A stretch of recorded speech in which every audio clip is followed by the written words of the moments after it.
Pérez et Renaud Piarou. Voilà. Je vous les présenterai un peu plus, évidemment. Le mot épidémie au pluriel résonne en chacun de nous désormais, depuis qu'un virus et ses variants s'en sont pris une nouvelle fois à l'humanité. L'affaire n'est pas nouvelle. D'autres mots s'invitent dans l'histoire antique, médiévale, voire plus contemporaine, peste, choléra, variole, grippe russe ou espagnole. Elle se révèle plus complexe qu'il n'y paraît. Alors, pour en parler, nous accueillons deux spécialistes de la question. Stanis Pérez, vous êtes historien, même géohistorien. On va y revenir sur ce terme, parce qu'il est important. C'est d'ailleurs le titre de votre dernier ouvrage, Géohistoire des épidémies, qui vient de sortir, fraîchement, hein, puisque je viens de le toucher, moi. Enfin, je l'ai lu quand même, hein, je l'avais eu sur Internet. Voilà. Un document très passionnant et très bien illustré. Enfin, en tout cas, ça donne envie de le lire. Comme celui-là, choléra, histoire d'un désastre sur l'épidémie de choléra en Haïti 2010. Vous êtes intervenu, enfin, là-dessus on va développer. Voilà, et qui se lit ça comme un vrai polar aussi. Donc, et pourtant le sujet est sérieux, mais on est captivé, on est pris par l'écriture et le rythme. Donc deux livres qui sont passionnants et qui nous content les épidémies d'hier et d'aujourd'hui. Alors Stanis Pérez, vous êtes professeur agrégé, habilité à diriger des recherches en histoire, notamment à l'École des hautes études en sciences sociales. Vous co-dirigez l'axe Corps, Santé, Société à la Maison des sciences de l'homme Paris-Nord. Vous transmettez également votre savoir dans des ouvrages donc, dédiés à cet univers de la santé. Alors, on vous doit ainsi La santé de Louis XIV, une biohistoire du roi Soleil, une histoire des médecins, artisans et artistes de la santé de l'Antiquité à nos jours, ou encore La santé des dirigeants. Vous avez co-signé en 2021 un livre qui est une véritable somme, Pandémie des origines à la Covid-19, avec le professeur Patrick Berche. Et un dernier ouvrage fraîchement sorti, donc Histoire des épidémies. Alors René Piarou, vous, c'est pareil, hein, vous avez de multiples fonctions, plus que des titres, puisque vous êtes acteur de la médecine, praticien. Vous êtes pédiatre, chef du service de parasitologie, mycologie de l'hôpital de la Pitié-Salpêtrière à Paris. Vous me dites hein, si je me trompe. Spécialiste des maladies infectieuses et chercheur à l'Institut Pierre-Louis d'épidémiologie et de santé publique rattaché à l'INSERM. Vous êtes l'auteur à CNRS Éditions de Choléra Haïti 2010, l'histoire d'un désastre, et chez le même éditeur de La Vague, l'épidémie vue du terrain, paru en 2020. Il s'agit là de, vous l'avez compris, la Covid-19. Enfin, vous avez écrit avec la journaliste Florence Pinault « Pourquoi les pandémies ?» C'est tout récent, ça. D'ailleurs, je ne l'ai pas touché encore, mais ça va venir. Aux éditions Ricochet. Alors, c'est un ouvrage destiné, comme le nom de l'éditeur l'indique, à la jeunesse. Mais les adultes y trouveront aussi leur compte. Alors, on va déjà faire un peu de clarté sur les mots qu'on va utiliser, qui ne sont pas toujours connus. Stanis Pérez, je vais commencer, vous l'avez compris, par ce fameux, c'est plus qu'un concept de géohistoire. Qu'est-ce à dire exactement? Géohistoire, si on fait l'étymologie, c'est mettre un peu de géographie dans l'histoire et un peu d'histoire dans la géographie. Ça semble évident quand on regarde l'organisation de l'enseignement secondaire, puisque les profs sont profs d'histoire-géographie et on fait de l'histoire-géographie globalement dans le primaire, dans le secondaire. Et puis c'est vrai aussi, hein, dans l'enseignement supérieur, les étudiants d'histoire ont toujours des modules ou des cours de géographie. Dans cette perspective, c'est vrai, du concours et de l'enseignement. Mais au-delà, je dirais, de cette base institutionnelle, Ce qui se passe, c'est que si on veut aborder clairement, et notamment sur les problèmes d'épidémiologie, d'épidémie et autres, si on veut aborder clairement les choses, on s'aperçoit qu'on a besoin du point de vue de l'historien pour étudier une évolution, on a besoin du point de vue du géographe pour étudier une diffusion, une répartition. Et c'est la raison pour laquelle, quand on m'a proposé, quand les CNRS Éditions m'a proposé de faire une histoire des épidémies, j'ai dit je veux bien faire une histoire des épidémies, mais ça a déjà été fait. Alors c'est vrai, il y a le gros ouvrage que j'ai co-rédigé avec le professeur Patrick Berche sur les pandémies, mais dans cet ouvrage, finalement, la dimension, j'allais dire, géographique et spatiale n'était peut-être pas très, très abordée. Donc là, ce que j'ai souhaité faire, c'est privilégier peut-être, d'un certain point de vue, une vision qui allait mettre la cartographie en avant, qui allait mettre la problématique de la diffusion spatiale des épidémies également en avant, pour voir un peu, avec toujours bien sûr en filigrane ce qu'on a tous vécu, la pandémie de Covid-19, mais voir comment par le passé, eh bien, on avait déjà cette vision. C'est-à-dire que cette vision géohistorique des épidémies, je le maintiens et j'insiste, c'est une vision en fait qui est traditionnelle. Elle n'a absolument rien de révolutionnaire.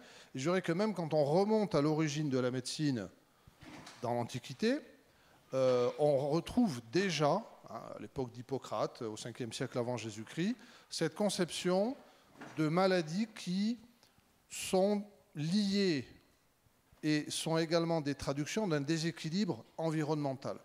Il se passe quelque chose autour de nous qui ne va pas, qui est perturbé, et il y a une épidémie. Et l'épidémie est également une perturbation de notre rapport à l'espace. Et l'épidémie, elle se diffuse. Donc tout ça, finalement, c'est de la géographie. C'est de la géographie médicale, et comme on l'étudie dans le passé, ça devient de la géohistoire. Ça a une dimension, hein, vous le dites, horizontale, c'est-à-dire avec une vision concentrique. J'ai lu ça. Et vous donnez l'histoire du roi qui est atteint d'une épidémie, et puis ensuite on parle de la cour, ensuite du... Alors il y a deux choses, bien sûr, il y a deux choses. Première chose, le rappel de la définition d'épidémie. L'épidémie, c'est quelque chose qui vient d'en haut et qui se diffuse à l'horizontale. Épidémie, donc épi le préfixe, au-dessus, par-dessus, et démos, la population, et plus précisément les habitants du Dème, dans la cité grecque, dans les cités athéniennes et autres, cette population, c'est-à-dire les anciens avaient cette vision que ça tombait un petit peu du ciel, si je puis dire, même si les conceptions étaient bien plus affinées à bien des égards, mais l'épidémie, c'est quelque chose qui tombe du ciel et qui va frapper toute une région, toute une population. Donc il y a à la fois cette verticalité et cette horizontalité. Ça, c'est, on va dire, un peu le découpage, j'allais dire, géométrique de la définition d'épidémie. Et puis c'est vrai que quand on aborde, comme j'ai essayé de le faire dans ma thèse de doctorat, qui est une thèse d'histoire, je ne suis pas médecin, je n'ai pas de prétention médicale, loin de là, mais je me suis intéressé à un personnage ô combien célèbre, le roi de France, le roi Soleil, Louis XIV, très bien. Mais en m'intéressant en fait à son état de santé, je me suis aperçu que si on veut étudier la santé d'un individu, on est obligé d'aborder ça à différentes échelles. Et on fait quelque part de la géographie, le multiscalaire, je change d'échelle. Un individu est malade, très bien, mais on n'est jamais malade seul. On est malade dans un contexte, notre environnement, là où on habite, nos proches, notre famille, nos voisins, nos amis, etc. Et pour un roi, évidemment, c'est sa cour, avec ses proches et domestiques et autres. Mais quand on est un souverain, et bien sûr, en fonction de son statut social, l'échelle de répartition de l'impact d'un état de santé défaillant est variable, quand on est un roi, sa santé et ses défaillances, on va dire, sanitaires, ses problèmes de santé, ont un impact sur la totalité du royaume, avec de la propagande, avec des informations, avec des images.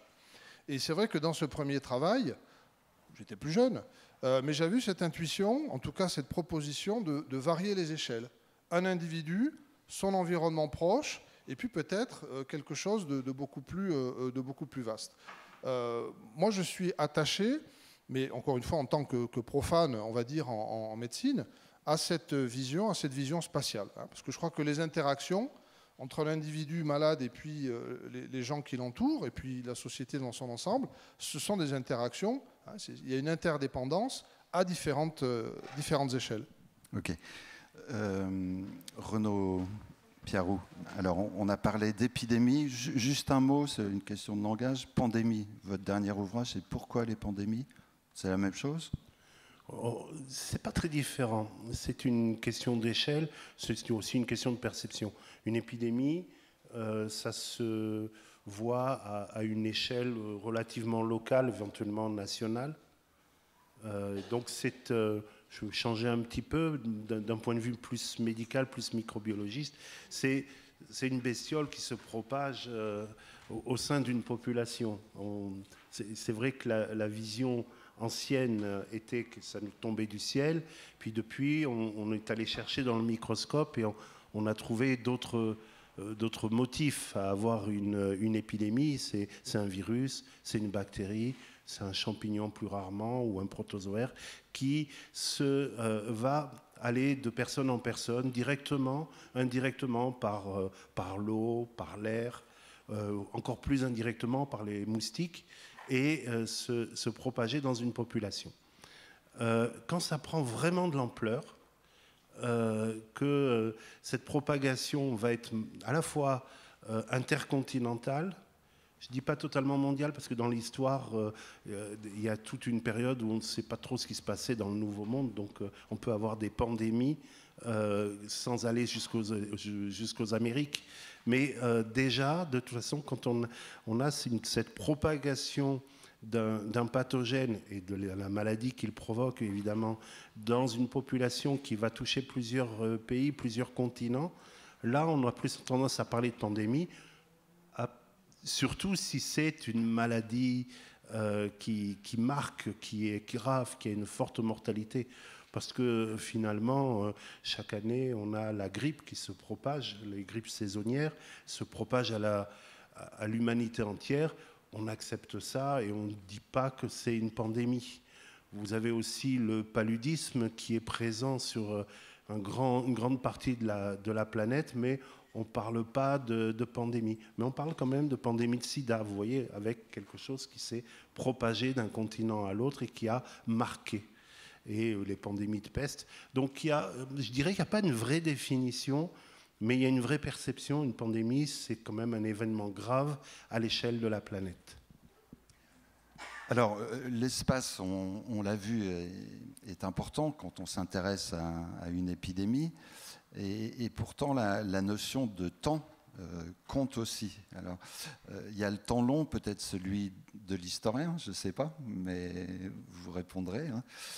Et puis, il y a le temps court, celui du médecin. Moi, je voudrais que vous parliez un peu de cette expérience en Haïti qui vous est tombée dessus. Pas par hasard, parce que vous êtes spécialiste quand même du choléra. Vous êtes reconnu en fait internationalement. Donc. Et dans la définition d'épidémie, effectivement, c'est un événement anormal, une augmentation anormale du nombre de cas. Donc effectivement, il y a quelque chose qui est dans le temps. Augmentation, ça sous-entend le temps. Après, ça varie d'une fois sur l'autre. Le sida, c'est pas d'une semaine à l'autre. Le choléra, effectivement, ça peut aller beaucoup plus vite. Et là, le temps a été court pour Là, le temps a été très court. Et d'ailleurs, c'est une particularité de l'épidémie de choléra d'Haïti. Elle a démarré beaucoup plus violemment que tous les types de modèles qu'on aurait pu imaginer sur une maladie avec une propagation d'une personne à l'autre, avec ou sans intermédiaire. Imaginez une épidémie, une personne est malade, on contamine, mettons 3 dans les 2-3 jours qui suivent. Pour le choléra, il faut comme ça compter 2 jours, 3 jours entre la contamination et les signes et la recontamination d'une personne. Puis ces 3 personnes on contamine encore 3 chacun, etc. Ça finit par monter vite, mais malgré tout, pas si vite que ça. Il faut du temps pour que ça monte. C'est cette espèce d'exponentielle dont on vous a parlé. En Haïti, on est en 2010 et les premières informations sur l'épidémie arrivent quand un hôpital qui se trouve dans la plaine de l'Artibonite, c'est le principal fleuve de l'ex-Saint-Domingue, enfin, il y a Haïti et Saint-Domingue, l'ex-Hispaniola aussi, principal fleuve qui se jette par là. pour vous donner des chiffres, il n'y avait vraiment pas de cas de choléra. Il n'y a jamais eu de cas de choléra dans l'histoire d'Haïti.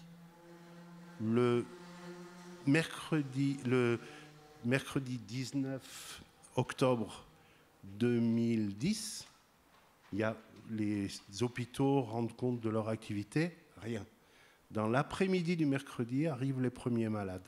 Le lendemain, l'hôpital de Saint-Marc annonce 500 malades du choléra et il y en a à peu près 500 dans les autres hôpitaux. Le lendemain, il y en a 1000 de plus à Saint-Marc, 1000 de plus dans les autres hôpitaux. Le lendemain, il y en a encore 1000 de plus et puis ensuite, ça va commencer à diminuer. Ce n'est pas une épidémie, en fait. Justement, cette histoire-là, ça ne démarre pas comme une épidémie. Et ça, c'est ce qui peut mettre la puce à l'oreille quand on est vraiment spécialiste du truc. Ce n'est pas une épidémie. C'est que les gens se sont contaminés au même moment, à la même source. Mais quelle source peut provoquer une épidémie? Enfin, on va parler d'anadémie. Mais quelle source peut provoquer cette catastrophe à cette échelle-là, c'est-à-dire, si on fait le compte, 1000 le premier jour, 2000 le suivant, 2000 le suivant, on est déjà à 5000 après 3 jours. Ça, c'est ce qu'on voit. Et il y a tous ceux qui restent à la maison, il y a ceux qui meurent en chemin. Quelle source peut provoquer ça? Et en fait, il n'y a qu'une explication, c'est le fleuve, non seulement le fleuve, mais tous les canaux du fleuve Artibonite. Imaginez que c'est un peu comme la Camargue. Il y a du riz, il y a de l'irrigation, des canaux qui sortent du fleuve et qui vont irriguer, et plein de gens qui travaillent. Et des dizaines de milliers de personnes se contaminent au même moment dans un pays où il n'y avait pas de choléra.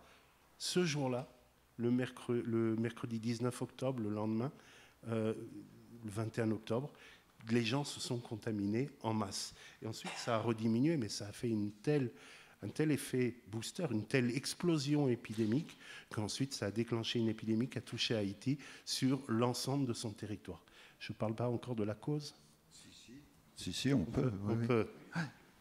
Évidemment, ça pose la question de comment ça se fait que du jour au lendemain, comme ça, on ait autant de vibrions. Et la cause, c'était l'arrivée, quelques jours auparavant, d'un contingent de casques bleus. On était en Haïti, il y avait une mission de maintien de la paix, en fait, de mission de lutte contre les gangs. Et maintenant, on comprend bien ce que ça veut dire, parce que quand on voit la situation d'effondrement d'Haïti aujourd'hui, on voit bien que c'était important de lutter contre les gangs.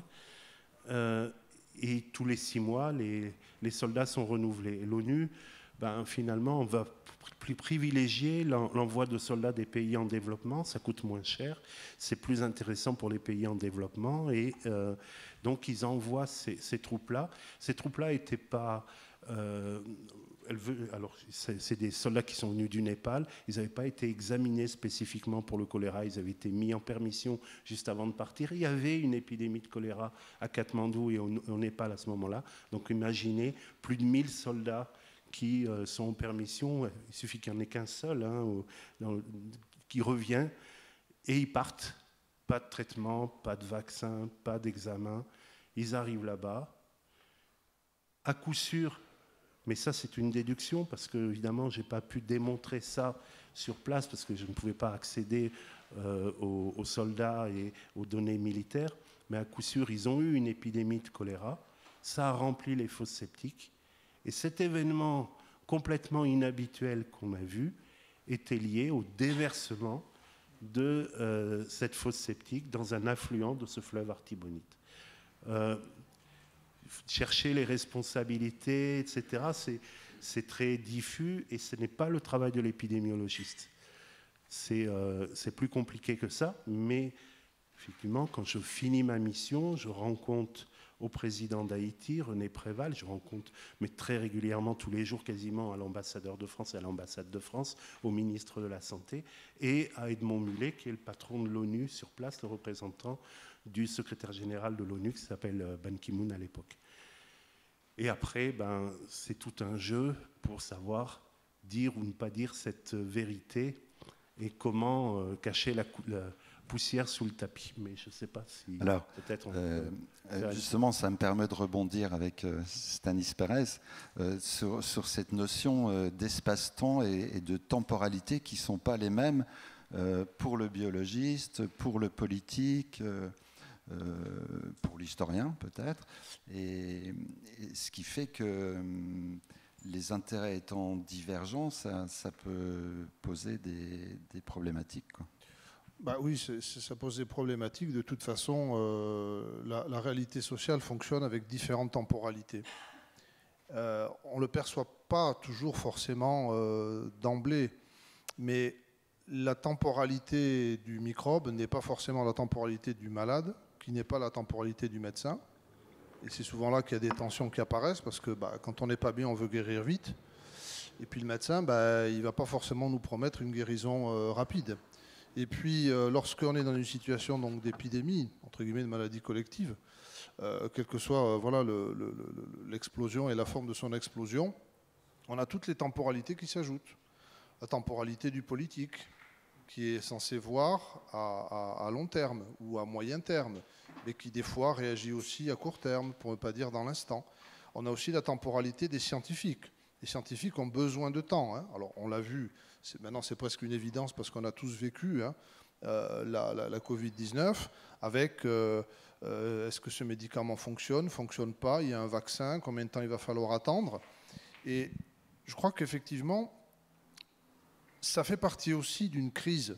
C'est-à-dire que l'épidémie est une crise qui est sanitaire, c'est un pléonasme, mais c'est aussi une crise qui peut être économique, politique, sociale, mais c'est aussi une crise de temporalité. C'est-à-dire le temps s'accélère pour le malade, le temps s'accélère pour le politique, le temps s'accélère pour plein de gens, et en même temps, des fois, il faut du temps.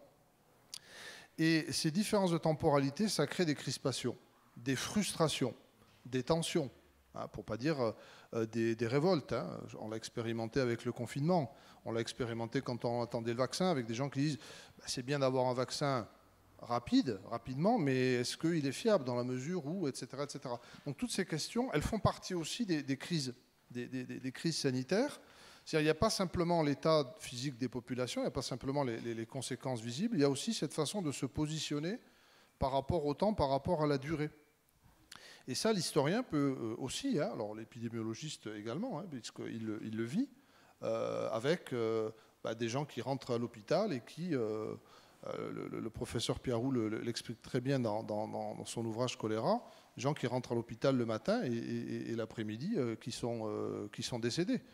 Et avec une accélération qui relève presque, j'allais dire, du surnaturel pour des populations qui ne comprennent pas comment le matin on peut être un peu patraque, comme on dit familièrement, et puis être mort le soir alors qu'on est à l'hôpital et que normalement il y a des médicaments. Tout ça, ça crée des turbulences, des temporalités différentes, et c'est un objet d'interrogation historiographique. Hein. C'est-à-dire comment est-ce qu'on arrive ensuite, quand on prend le recul pour étudier ce qui s'est passé, à l'échelle d'un État comme Haïti, ou comme j'ai essayé de le faire avec différents exemples, différentes parties du monde et différentes problématiques sur différentes périodes, comment est-ce que ces temporalités, elles fonctionnent.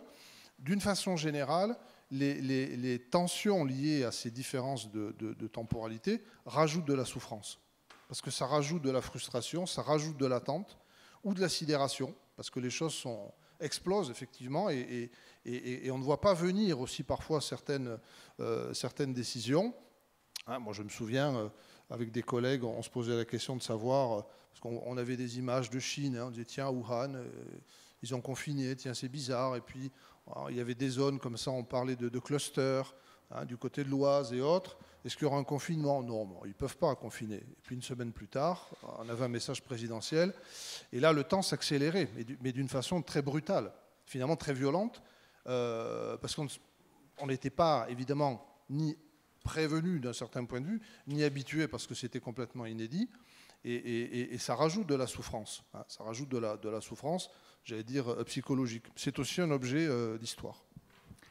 Un objet d'histoire, mais aussi un objet d'actualité. En Haïti, la maladie, comme souvent, enfin l'épidémie, mais la panique. Alors ça se traduit, vous le disiez, sous forme révolte, parfois. Il y a eu des poussées de révolte en Haïti, il me semble. Donc il fallait aussi juguler ça. Et puis ça se traduit aussi par des interprétations, des légendes. Alors j'imagine dans un pays comme Haïti, qui est quand même sujet aussi à une vision du monde différente de la nôtre, ça peut jouer aussi, j'imagine. Alors pour aller entre temporalité et légende, il y a peut-être un pont à faire. D'abord, il y a les agendas. Les agendas, c'est à la fois une temporalité, puis c'est à la fois des priorités que les uns ont et que les autres n'ont pas, et vice-versa. Et là, dans une épidémie, il y a des agendas qui s'affrontent. Alors là, on peut aller vers la violence même. Il y a des agendas qui s'affrontent. Il y a l'agenda, par exemple, politique de l'ONU, c'est de minimiser leurs responsabilités, de voir, d'expliquer qu'on ne sait pas. Ça vous rappellera d'autres choses. Hein. On ne sait pas, c'est compliqué à démontrer, c'est pas conclusif, disent les Anglais, etc. Il faut des études supplémentaires, seules les études publiées permettent d'eux, etc., etc. Ce qui permet de gagner du temps. Mais on a effectivement la temporalité des habitants qui voient arriver une maladie inconnue. Alors, derrière cette temporalité et ces agendas, il y a des récits, il y a des manières de raconter les choses. Et alors, la chose qu'il faut éviter de faire, c'est dire c'est un mystère. Si vous commencez, et ça c'est l'OMS, son agenda, c'est pas de se mettre l'ONU à dos, ils font partie de l'ONU. Alors ils disent c'est mystérieux cette histoire. C'est mystérieux, peut-être on ne saura jamais. Ça a encore essayé de réfléchir, ça nous arrive plus souvent qu'à l'habitude, hein, quand même. Peut-être qu'on ne saura pas, c'est mystérieux. Mais le mystère, effectivement, quand il vient se percuter à la peur de cette maladie qui arrive, ces histoires d'empoisonneurs, ces histoires de poudre blanche, etc., elles ont circulé en Haïti. Et oui, il y a eu de la violence, oui, parce qu'il n'y avait pas d'explication fournie à la population haïtienne, il y a eu des lynchages. Je vais donner un exemple, comme ça vous situera. Vous êtes dans un monde assez de la culture. Imaginez quelqu'un qui vient d'avoir son visa pour le Canada, il fait du théâtre, il a son visa pour le Canada. Et il va partir, et il est avec donc c'est un Haïtien, il est avec une amie blanche, il va quand même faire un tour au village en quelque sorte. Et là, arrive en même temps le choléra. Il y a cette dame blanche, il y a cette personne, ce Haïtien, et puis le choléra qui est là. Et un récit se fait. Ce choléra mystérieux, le récit, c'est la dame blanche. Et donc, les habitants se mettent se ruent vers elle, et lui. Elle arrive à s'échapper, mais pas lui. Lui, il est lynché. Il est mort.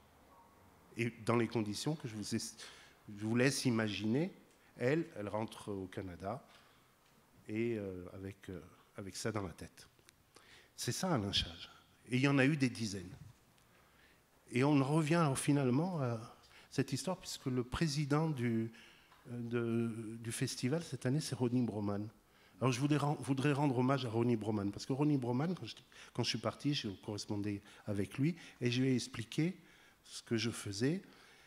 Et il avait un récit, il avait eu lui aussi un récit de cette épidémie, qui était que c'était le réchauffement climatique qui avait fait augmenter les vibrio cholérés dans l'eau de l'Artibonite, et que c'est comme ça que l'épidémie avait commencé. Et il l'avait défendu dans un article dans Le Monde. Et je lui ai écrit en lui disant, tu sais, tu t'es trompé, je suis en train de faire l'investigation. Non, c'est les soldats népalais qui sont arrivés, voilà comment ça s'est passé. On a discuté, il m'a dit, mais en plus il m'explique qu'il avait lu mon rapport, que je n'avais pas encore écrit, c'était l'ambassade de France qui écrivait un rapport sur mon enquête, et qu'il y avait eu un changement de ministre des Affaires étrangères, et le rapport avait fuité, évidemment. Bon, bref, je revois Ronnie Broman au retour, et je suis porteur d'une information et d'une de quelque chose d'extrêmement lourd. Et donc, on décide de se voir avec, je ne suis pas à MSF, mais j'avais besoin d'une sorte de comité d'éthique. On s'est vu avec les principaux dirigeants d'MSF France, et on s'est dit, on dit, on ne dit pas. Et la décision a été prise de dire. Et c'est MSF qui a parlé en premier, qui a pris ce courage, qui s'est pris une volée de bois vert des autres sections MSF, à qui on a dit mais c'est n'importe quoi, etc., sur l'origine de cette épidémie. Et la raison, peut-être une des raisons, c'est que le silence, l'omerta, fait des fois plus de mal que de dire la vérité, même si c'est une vérité qui pouvait provoquer des manifestations, des choses comme ça. Il y a eu des manifestations, mais plutôt liées aux élections qui ont eu lieu à ce moment-là, parce que là encore, épidémie, élection, ça rappelle quelque chose. Mais ça s'est très bien géré. Par contre, à ce moment-là, il y a eu une controverse et un conflit scientifico-politique pour essayer de démontrer jusqu'à 2016, 6 ans, jour où Ban Ki-moon, secrétaire général de l'ONU, a fini par demander pardon au peuple haïtien pour le rôle de l'ONU dans cette épidémie. Voilà un peu les récits, l'agenda, la temporalité de l'épidémiologiste. Alors, Stanis Pérez, on vient de parler des boucs émissaires avec cette dame blanche. Dans l'histoire, vous pouvez, c'est la même chose. On retrouve ça depuis la nuit des temps. Moi, ça me rappelle évidemment plein de choses. Et notamment la parole d'un de mes maîtres qui un jour m'avait dit de façon un peu cynique, mais après j'ai réfléchi parce que sur le moment, je n'avais pas trop compris. Il me dit, mais finalement, l'histoire ne sert à rien parce que l'homme ne change jamais. Alors, pour un historien, c'est pas flatteur de dire que l'histoire ne sert à rien. Mais l'homme ne change jamais. C'est compliqué comme formule. Parce que si on y adhère, on se dit finalement, c'est toujours la même chose. L'histoire de la poudre blanche, moi je la retrouve au XIVe siècle, dans le sud de la France. J'ai développé un petit peu le cas à partir des sources dans Pandémie. On a des vagabonds. On est en période de guerre de 100 ans. On se demande ce qu'ils font. La population les voit arriver. Donc ils sont extérieurs, ils sont étrangers, ils ne sont pas habillés comme tout le monde, on ne les connaît pas. Et puis finalement, on les saisit, on trouve des poudres. Et on les accuse d'avoir empoisonné les puits. Évidemment, à l'instigation des Juifs ou des Anglais ou de je ne sais quel ennemi. Toujours, il faut trouver un bouc émissaire. Il faut toujours un bouc émissaire. Voilà. Et ça ne change pas. Et cette histoire de poudre qui va empoisonner l'eau ou qui va empoisonner l'alimentation, c'est terrible, parce que ça fait 1000 ans qu'on retrouve exactement les mêmes choses. Là, en l'occurrence, dans des cultures quand même assez différentes et dans des régions du monde tout à fait différentes, avec cette idée que le mal, forcément, est extérieur. Sous-entendu, on vivait bien tranquillement, tout était stable, on était sain, on n'avait pas de maladie, ce qui est une vue de l'esprit. Parce que les maladies, elles sont toujours là. Bon, et puis on est rarement dans une santé absolument parfaite en 100% du temps. Mais le mal, c'est toujours quelque chose qui vient de l'extérieur, qui est apporté par quelqu'un, qui va avoir une matérialité, une poudre, des herbes, quelque chose qui est de l'ordre de l'infiniment petit, des miasmes, hein, comme on va les qualifier jusqu'au XIXe siècle, en reprenant la terminologie hippocratique. Et cette idée, quelque part, elle renvoie à une forme d'anthropologie. Sous-entendu, on a cette idée qu'on est naturellement sain et que tout ce qui vient de l'extérieur va nous agresser ou est potentiellement facteur d'agression. Donc l'épidémie, elle vient d'en haut, mais je dirais qu'elle vient d'ailleurs, elle vient de l'autre. Et quand on combine ces trois éléments, ça vient d'en haut, ça vient d'ailleurs, ça vient de l'autre, on a, je crois, une clé de lecture qui est terrible, parce que ça crée des drames. Ça crée des drames. Hein. Les mendiants dont je vous parle ont été décapités par la justice du XIVe siècle, hein, dans l'environ de Narbonne, en disant, mais l'épidémie, ça vient de... On n'en est pas certain, mais pendant ce temps-là, ça va tranquilliser la population et peut-être servir d'exemple. Ce sont des boucs émissaires, ce sont des victimes expiatoires en l'occurrence. Et là, ça relève de l'histoire ou évidemment du témoignage, mais je dirais aussi une espèce de tendance anthropologique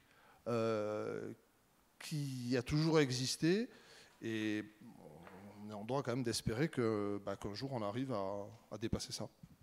Alors, est-ce que l'homme ne change jamais? Oui, je vais quand même sauver les historiens. L'homme, oui, quelque part, génétiquement, il est toujours le super prédateur d'il y a 10 000 ans, capable de tuer les ours et les mammouths. Il n'a pas changé dans son mode de fonctionnement. La compétition joue là-dessus. Les heuristiques, les raisonnements un peu trop rapides, en fait, c'est nécessaire de pouvoir répondre du tac au tac, pouvoir faire. Donc l'homme n'a pas tellement changé.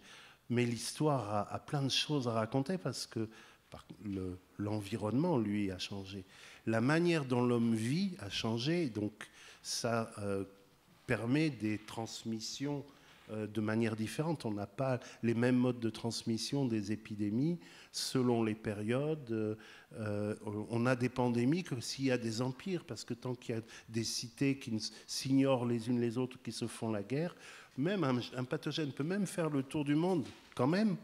On ne dira jamais c'est une pandémie parce qu'on se fout de ce qui se passe chez le voisin, ou en tout cas le voisin du voisin. Donc, pour faire une pandémie, il faut déjà des structures historiques très sophistiquées.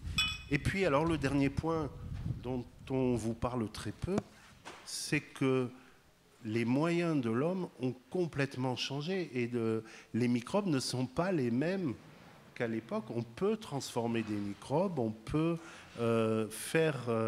les garder, on peut les congeler, etc. Et ça n'existait pas avant. Donc, les risques pandémiques sont de nature différente selon les époques.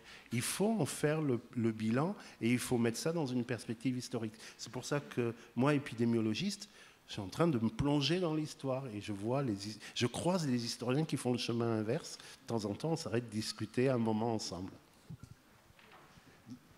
Donc il y aurait des conditions historiques qui favoriseraient le développement de l'épidémie. De certaines épidémies qui font que d'autres ne circulent plus. Les épidémies changent avec le temps. Mais inversement, là je m'adresse à l'historien, est-ce qu'une épidémie peut changer le cours de l'histoire? Je pense à la guerre de 100 ans, c'est un mauvais exemple parce que ça n'a rien changé du tout, l'épidémie. Mais il y a d'autres cas. Il y a peut-être des contre-exemples. C'est une question qui est vraiment complexe. On en a beaucoup discuté justement avec Renaud cet après-midi, la question du déterminisme. C'est très compliqué. C'est un vrai sujet tabou en histoire parce que le déterminisme, on va dire à base biologique, voire génétique ou purement scientifique, ce déterminisme était très à la mode au XIXe siècle. À l'époque, on faisait de l'histoire un peu, entre guillemets, positiviste ou scientiste, et ça a été complètement balayé, enfin en grande partie balayé, avec l'école des annales dans les années 30, puis la nouvelle histoire, une histoire qui a privilégié quand même davantage la sociologie que la biologie. Bon, ça, c'est un premier point. Ensuite, la question est de savoir, derrière ce déterminisme, finalement, est-ce qu'il n'y a pas une arrière-pensée?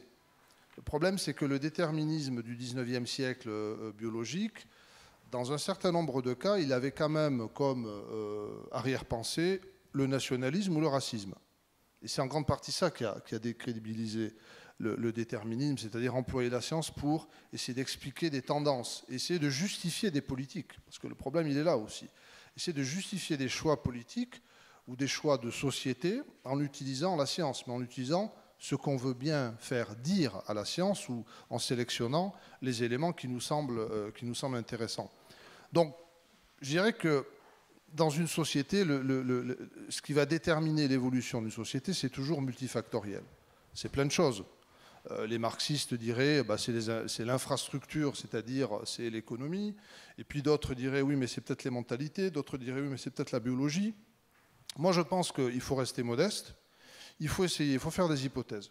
Il faut voir quand ça colle pas, en fonction des sources, en fonction de notre propre réflexion, en fonction évidemment des travaux réalisés par les confrères, pour se dire est-ce qu'à un moment donné, on peut articuler les choses de telle ou telle façon.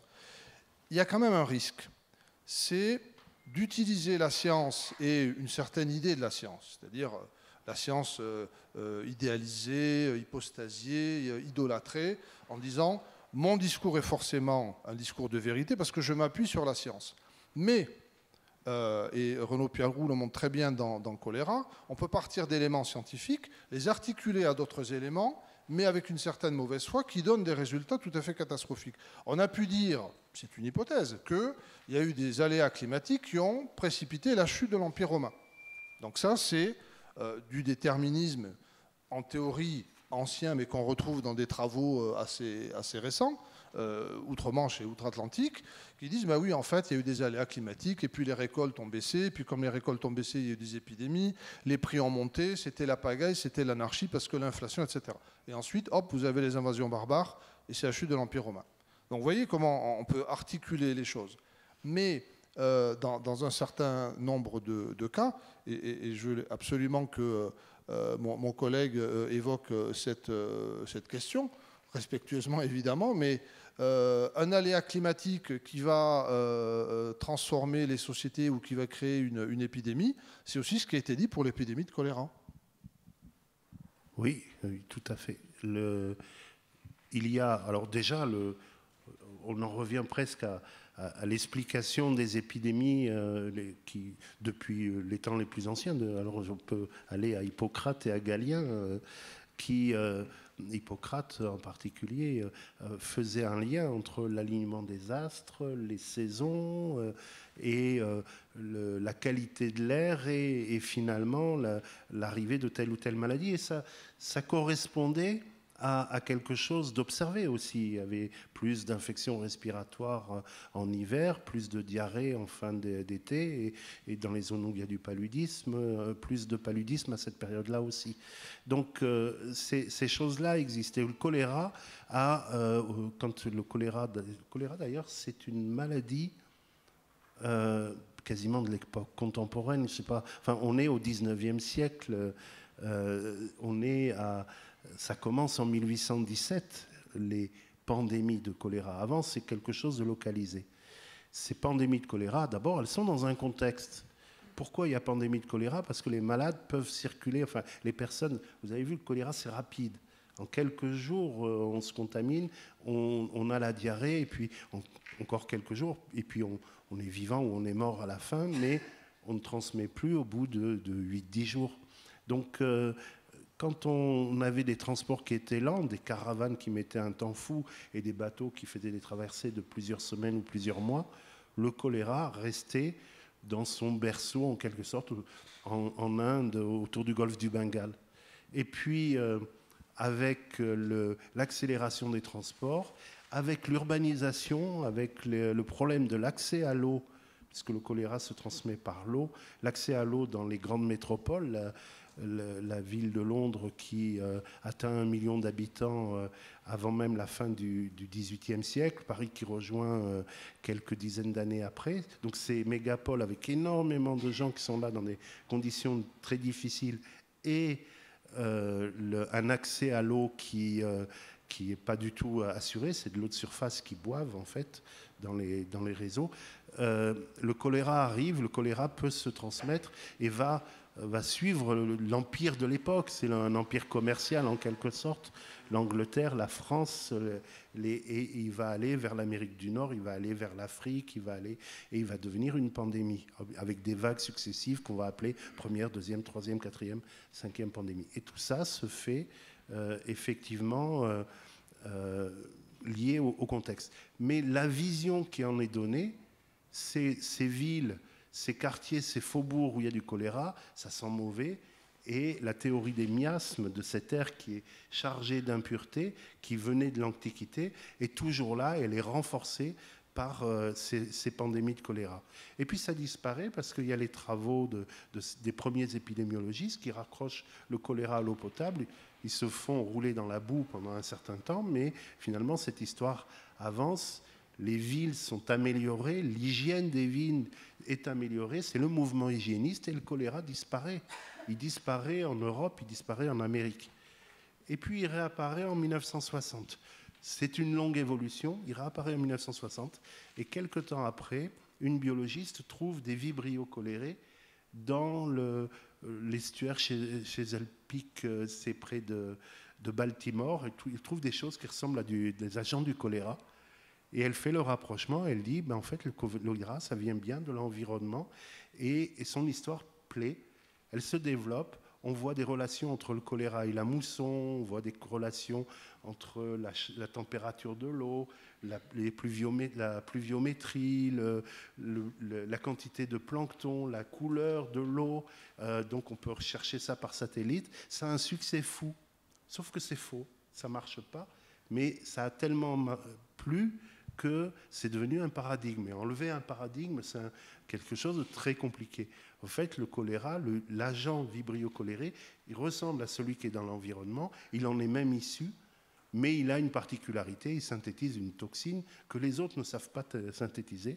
Et toute épidémie de choléra qu'on voit dans le monde actuellement est fille d'une autre épidémie de choléra.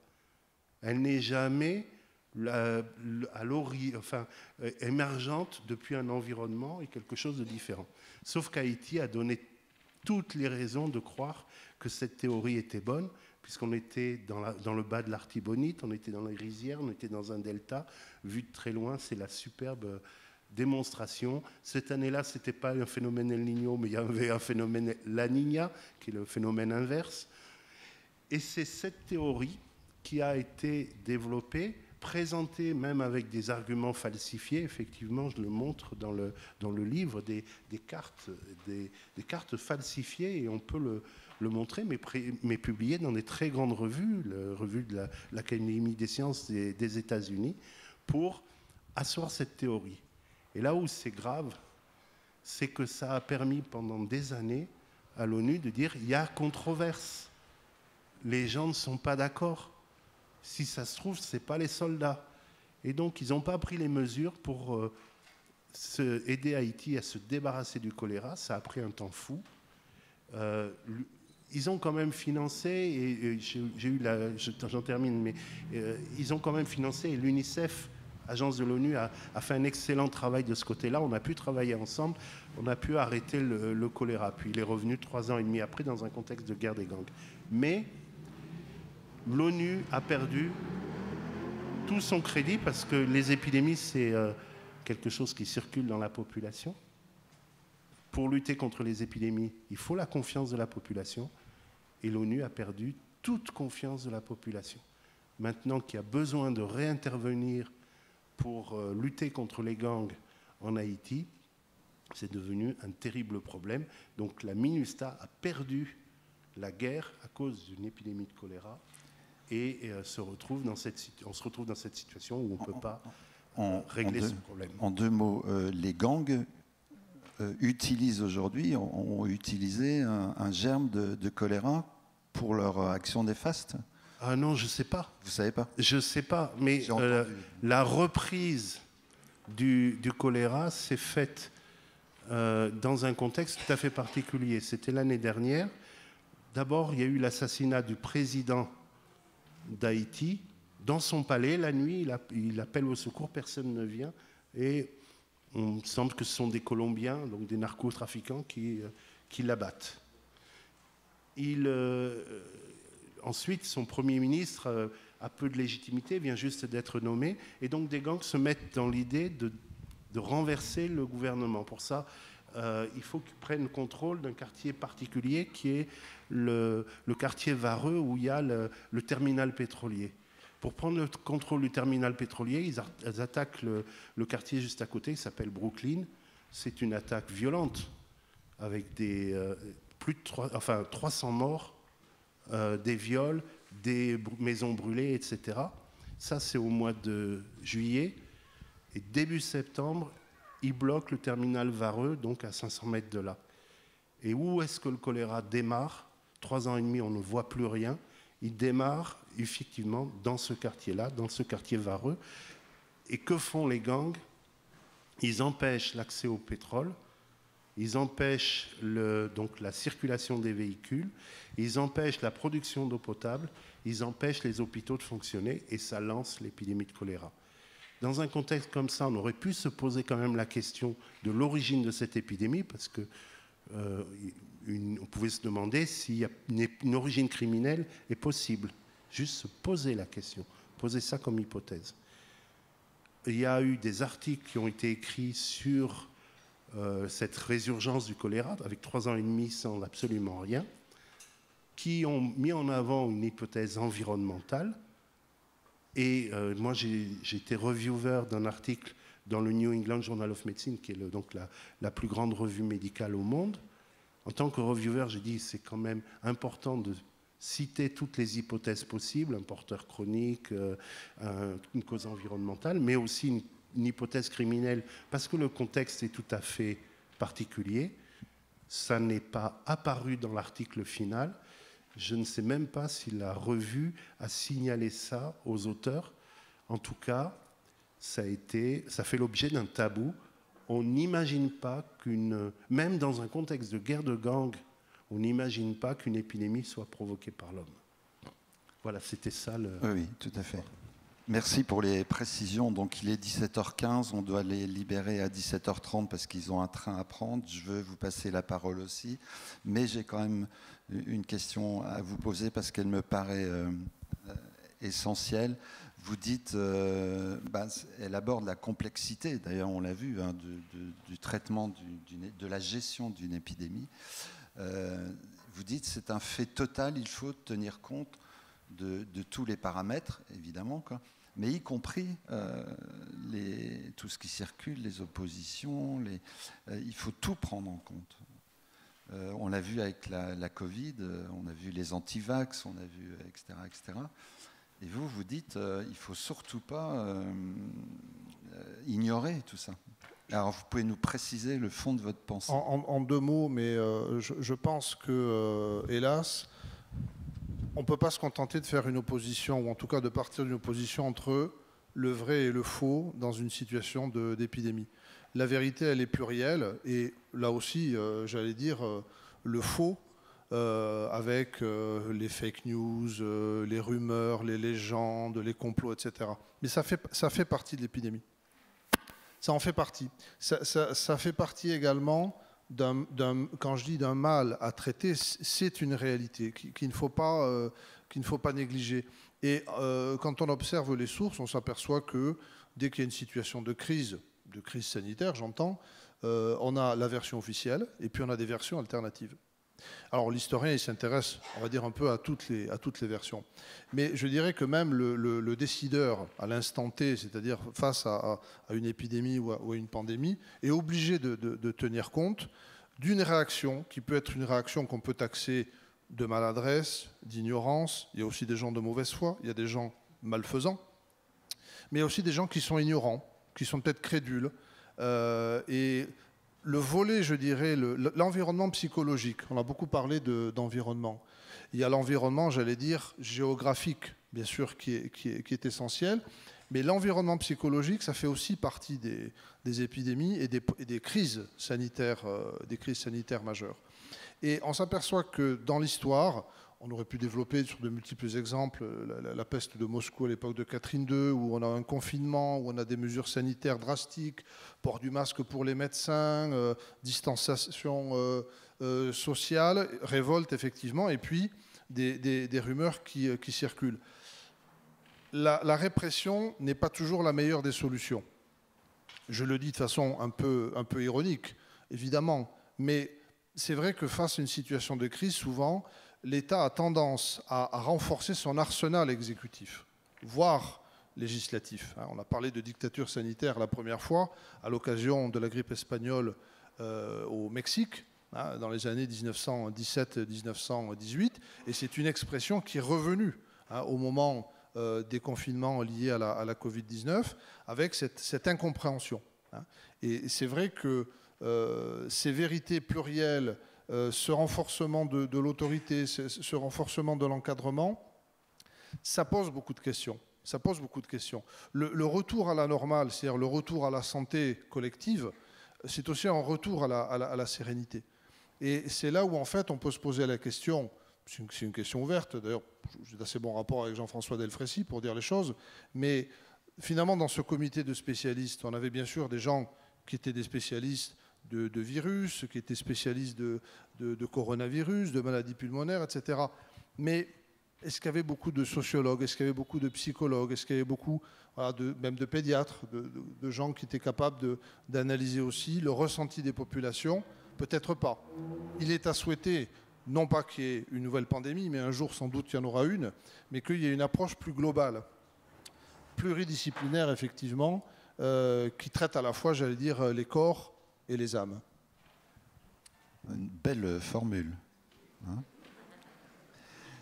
Donc on va vous laisser la parole, qu'elle circule à travers des questions, ce sera mieux. Profitez de leur présence. Il nous reste 10 minutes. Oui, allez-y. Alors, qui est allé enquêter en Chine? Moi, non. Oh, c'est certainement quelque chose qui... L'OMS est allé enquêter en Chine. Quand on regarde cette enquête et le contexte de cette enquête, je dirais gentiment que c'est une négociation. C'est une négociation politique sur les mots qu'on peut faire, qu'on peut employer et sur ce qu'on peut faire, aller voir, etc. Donc il n'y a pas eu d'investigation de la Covid, c'est clair, ce n'est pas ce que j'appellerais une investigation, il y a un minimum d'investigation de terrain à faire. Moi j'ai une petite question. D'abord, vous nous avez parlé de vibrions parmi les éléments déclencheurs des épidémies, pour le choléra, je crois. Vibrions. Non, de vibrions. Oui, c'est ça. Oui, vibrions colériques. Et il y a d'autres... C'est son petit nom. Oui, alors, est-ce qu'il y a une différence particulière par rapport aux microbes, aux virus, etc., c'est Vibrio cholerae, donc oui. C'est une bactérie du genre Vibrio et espèce cholerae, mais ça ne suffit pas. C'est O1 biotype Eltor, et c'est ça qui compte, c'est que Eltor est porteur d'une toxine que n'ont pas les autres Vibrio cholerae qu'on trouve dans l'environnement aujourd'hui. Voilà. Alors, à partir de là, j'ai une deuxième question. C'est est-ce que dans les caractéristiques actuelles de l'environnement des êtres humains, de cette nouvelle période dans laquelle on vit, qui s'appelle, enfin, que scientifiquement on appelle aujourd'hui l'Anthropocène, il y a d'autres éléments porteurs de phénomènes qu'on pourrait qualifier d'épidémies et qui seraient liés justement à l'évolution de tout ce qui peut se trouver maintenant par suite de notre impact sur le milieu naturel, à travers l'eau, à travers l'air, etc., etc. Alors, j'ai un tout petit exemple pour cela, puisque j'ai constaté que mon petit-fils, enfin, un petit-fils a porté des problèmes de bronchiolite qui apparemment ne se rattachaient à aucun des éléments porteurs de type épidémique. Alors, le choléra est un exemple de modification de l'environnement et les maladies diarrhéiques sont largement favorisées par une population nombreuse avec un accès aux toilettes, à la sanitation insuffisant et consommation d'une eau insuffisamment purifiée. Le cycle des maladies diarrhéiques se fait de manière... contamination d'un point d'eau et ingestion de cette eau, et on a ce cycle-là qui se fait. La bronchiolite est une maladie qui sévit par épidémie saisonnière, on ne parle pas de pandémie, c'est un peu de ces maladies qu'on connaît, qu'on revoit chaque année, et dans les conditions favorisantes, eh bien, il va y avoir notre mode de vie, en particulier les crèches, la circulation des virus respiratoires, en particulier en période automnale. Donc ça va commencer maintenant et c'est pour ça que j'ai vu qu'il y a maintenant des campagnes pour essayer de diminuer l'impact de la prochaine bronchiolite avec un traitement qui est proposé par le ministère. Je n'ai pas détaillé, je n'ai pas eu le temps de regarder en détail ce traitement, son efficacité, etc. Mais d'un point de vue épidémiologique, c'est ça, c'est une maladie qui sera beaucoup plus transmissible quand la température va baisser, quand les gens seront un peu plus à l'intérieur et quand la rentrée aussi, la scolarité joue, les crèches, etc., jouent leur rôle. Et à ce moment-là, on a plus de transmission de ce type de virus. Concernant les antibiotiques, quel est l'impact de l'avènement et de la multiplication des antibiotiques sur votre travail d'épidémiologique? C'est une pandémie cachée, en quelque sorte. C'est l'utilisation des antibiotiques non optimales des antibiotiques fait que les résistances augmentent. C'est un problème des pays développés, mais c'est encore plus un problème des pays en développement, parce que les conditions du diagnostic ne sont pas présentes. Donc les gens sont traités juste sur leurs signes cliniques. Ça tombe très bien. Aujourd'hui, j'ai une pyélonéphrite depuis quelques jours. J'ai commencé les antibiotiques hier, mais c'est avec un traitement qui a été guidé par l'isolement du microbe. Et c'était un microbe sauvage, donc pas dangereux, pas très sensible aux antibiotiques, et c'est pour ça que je suis là parmi vous. Mais si je n'avais pas ces examens-là, je serais peut-être sous un antibiotique plus puissant, etc., pas forcément bien utilisé, et finalement, dans les pays, par exemple en Afrique, il n'y a pas de possibilité de faire correctement une identification bactérienne, alors qu'on le fait très bien. Ça, c'est quelque chose pour lequel je me bats, pour qu'on arrête de parler d'épidémie, de démarrage, etc., sans se mettre dans des conditions où on fait vraiment du diagnostic. Bien, je crois que j'avais encore de multiples questions sur notamment les épidémies silencieuses, invisibles, etc. Oui, voilà. Ils vont être obligés de fermer les écoles. Oui, et je ne suis pas au courant sur celle-là. Ah bon? Désolé. Oui. Non, mais Stanislas Pérez me parlait par exemple du diabète de type 2 en Afrique, etc., etc. Enfin, voilà. Donc il y avait encore beaucoup de choses à dire, mais on peut remercier quand même nos deux intervenants pour...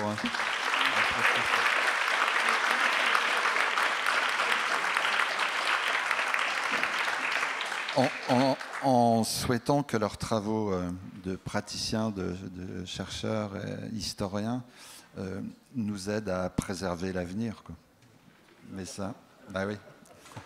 Merci en tout cas de votre attention et à bientôt. Merci.